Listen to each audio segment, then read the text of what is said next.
देश में बहुत सारी ऐसी चीजें हैं जिनके बारे में जानकर आश्चर्य होता है। दोस्तों, आज हम अपने इस वीडियो में आपको कुछ ऐसी ही चीजें बताने वाले हैं। जी हाँ, आपको हम उस नदी के बारे में जानकारी देने वाले हैं जो सीधी बहने की बजाय उल्टी दिशा में बहती है। क्या है इसके पीछे की कहानी और इससे जुड़े रहस्य? इस नदी की खासियत ये है कि ये भारत की सभी नदियों के विपरीत दिशा में बहती है और इसके भी कोई रोचक बातें हैं। इसके पीछे की प्रेम कहानी, आइए जानते हैं इस नदी और इसके पीछे की अनोखी प्रेम कहानी के बारे में। दोस्तों, सबसे पहले हम आपको ये बता दें कि इस नदी का नाम नर्मदा है, जो कि भारत की प्रमुख नदियों में से एक है, लेकिन ये हमेशा भारत की अन्य नदियों से विपरीत दिशा में बहती है। इस नदी से जुड़ी एक पौराणिक कथा है जिसका वर्णन हम कर रहे हैं। ये पौराणिक कथा प्राचीन समय की है।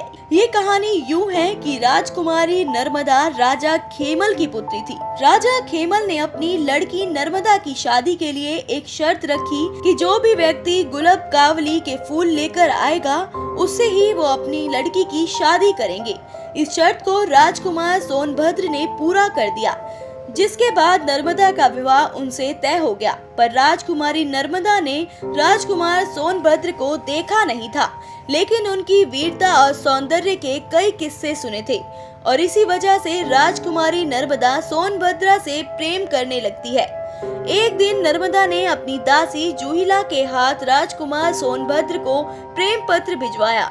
दासी जूहिला ने इस कार्य को करने के बदले राजकुमारी के कपड़े मांगे और राजकुमारी के कपड़े पहनकर जूहिला राजकुमार सोनभद्र के पास चली गई। जूहिला के मन में राजकुमार को देखकर खोट आ गई और जिसके कारण उसने अपने असली स्वरूप के बारे में नहीं बताया।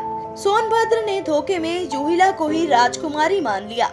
जब काफी वक्त बीतने के बाद भी जूहिला नहीं आई तो राजकुमारी नर्मदा से रहा नहीं गया और खुद राजकुमारी सोनभद्र के कक्ष तक चली गई। जब उसने जूहिला तथा सोनभद्र को साथ में देखा तो वो गुस्से से लाल हो गई और कभी वापस न आने के लिए पलट गई। जब सोनभद्र को वास्तविकता का पता चला तो वे पछताते रहे और नर्मदा कभी पलटकर वापस नहीं आई। अब तो दोस्तों, आप समझ गए होंगे कि नर्मदा नदी भारत में ऐसी नदी है जो उल्टी बहती है, यानी कि अपनी विपरीत दिशा में बहती है। और नर्मदा नदी विपरीत दिशा में क्यों बहती है, अब आप ये भी समझ चुके होंगे। तो आपको हमारी ये वीडियो कैसी लगी हमें कमेंट कर जरूर बताएं।